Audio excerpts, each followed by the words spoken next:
Are you ready for school, Kayla? Yes. You sure you're just eating cereals? You like cereals? You don't like rice? Nagsi-cereal lang si Kayla kasi late na rin silang gumising. 7 na. Quick in na. Where's your kuya? Kuya, make it quick, anak. Make it quick, kuya. Because it's already 7:10. 7:10 na. Monday kasi guys, so yung mga bata matagal gumising pag Monday kahit na maaga silang natulog kagabi. Then warmer, di mo diri na. Kari lang na. Nag-prepare mag-warmer. Kana ay.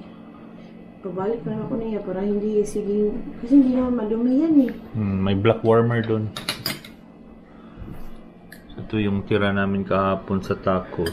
Na-dry na, hindi Na-dry na yung cilantro.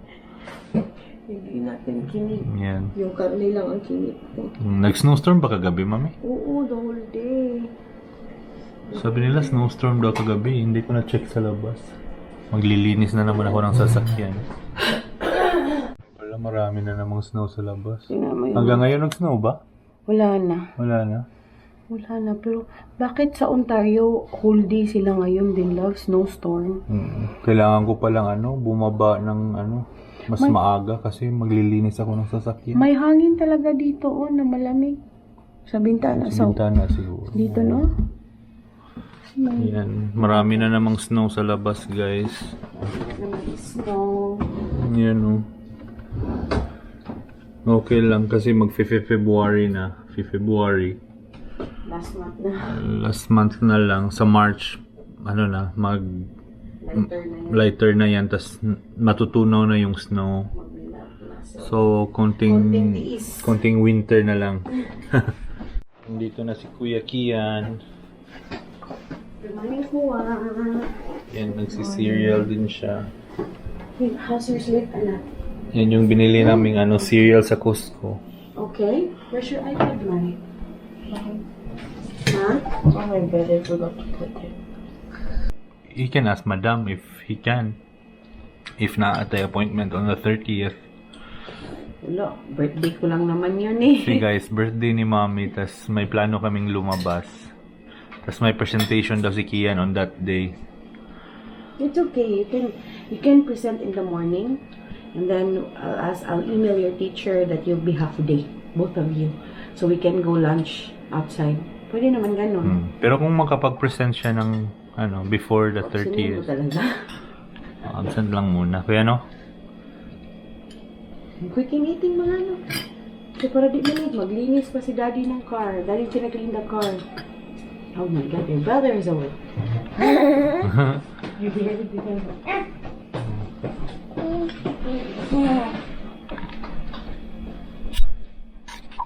Today in Gatineau, there will be snow, with a forecasted high of -12 and a low of -23. Right now, it's -15 degrees with light snow. So yun guys, malamig sa labas mamaya. Paglabas natin. So kailangan natin i-warm up yung sasakyan muna. Oh shoot, puno na naman ng snow yung sasakyan. Ayun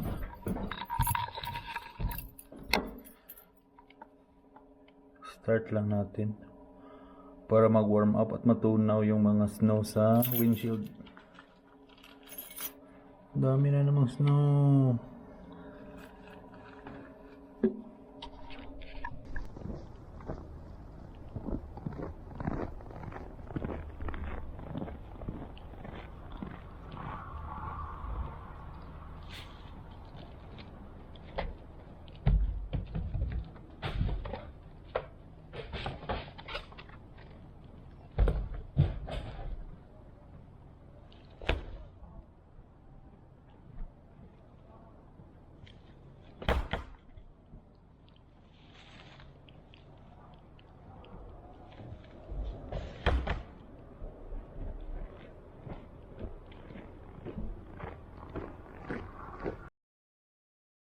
So ayan, natapos din yung paglilinis ulit natin ng snow. So papunta na kami ng school.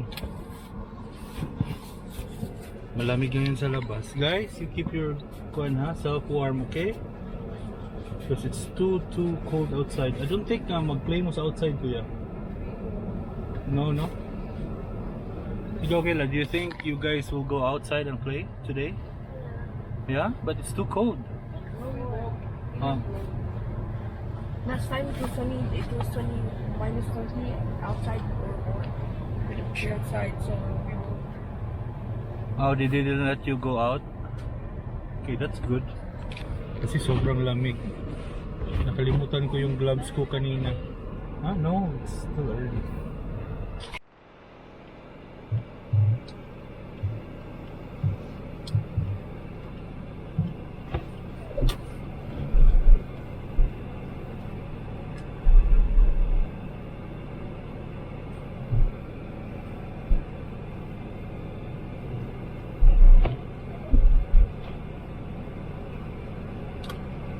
Dito na kami sa school ng mga bata. Daming snow.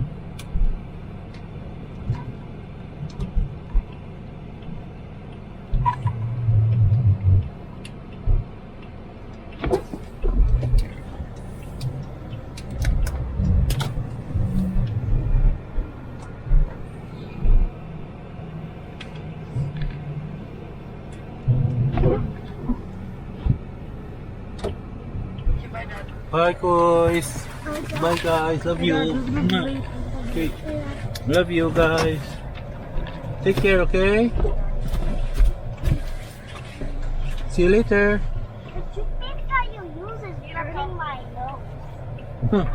Bye.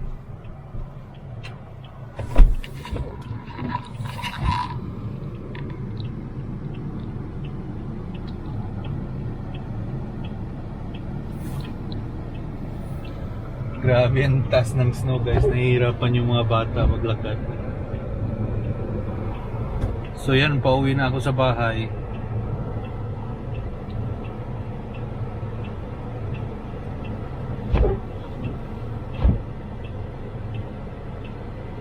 Diyan na lang siguro ako dadaan.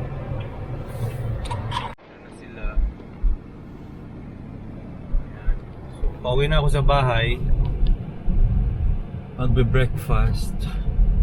Pag bumalik na ako sa trabaho, mas maaga kaming aalis kasi hinahatid ko sila sa school sa umaga eh.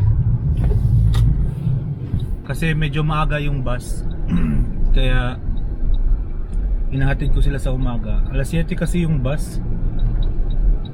At parang 6 gigising na sila, pero kaya ko naman silang ihatid sa umaga kahit na work ako, so why not? Para sa hapon na lang sila magsu-school bus. Lalo na pag ganito guys, pag winter, ang hirap gumising ng umaga, kaya hinahatid ko sila.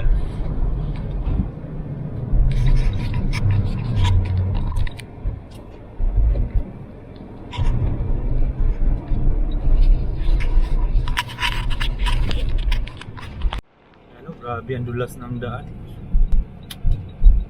Yan mga tao naglilinis ng mga driveway nila.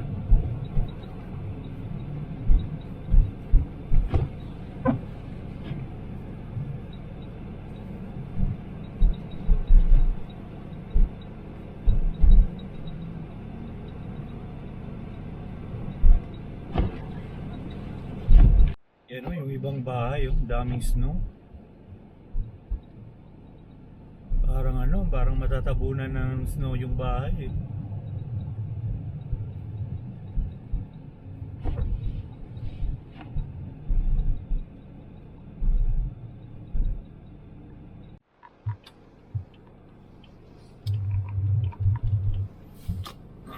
Itong ganito, ang dulas oh. Sigurado pag pag sa Pilipinas nangyari to, sigurado walang pasok.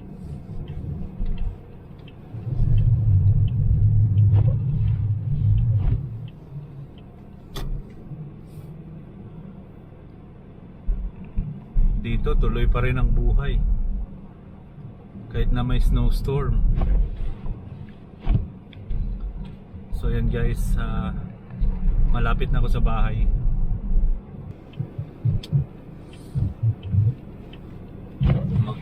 magpa-park lang ako tapos ano, papalahin ko yung gilid kasi hindi nalilinisan ng tagalinis yan dyan eh. Yung nililinis nila dito lang, yung madadaanan sa gitna. Kaya linisin ko muna yung side ng sasakyan. Push ko lang yung snow konti. Oopsie. Yan. Para ano, hindi ako mahirapan mag-back up. Mag-back up dyan sa likod. Kasi pag palaging nadadaanan yan, titigas yan eh. Tapos hahaba yan, ang hahaba.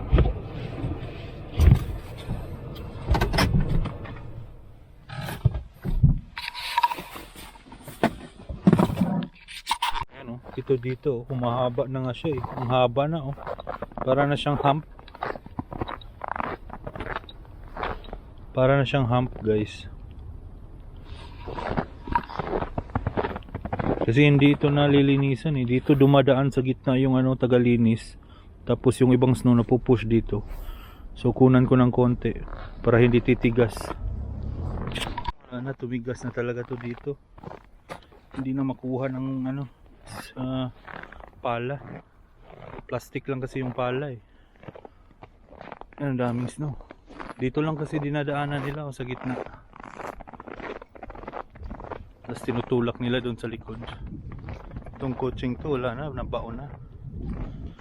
Nabaon na sa snow.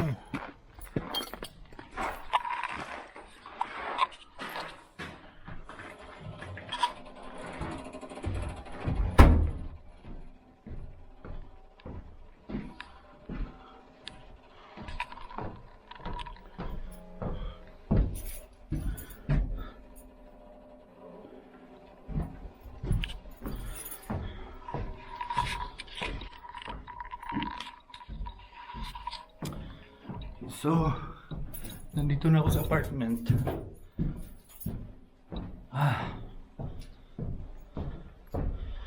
Kakahingal, nasa third floor kasi kami nakatira, guys. Ito lang elevator dito, so. Okay na, natin ko na yung mga bata sa school. Hopefully may school bus mamaya. Kasi last week twice akong nag-pick up sa kanila kasi walang school bus. So, hopefully may school bus mamaya. Hi! Whew. Grabe, malamig sa labas, mami. Yeah. Siguro, pero maraming bata sa labas. Batay ko pa yung ilaw. Maraming bata sa labas, dun sa yard nila, naglalaro. Kasi nag-snow. Yeah.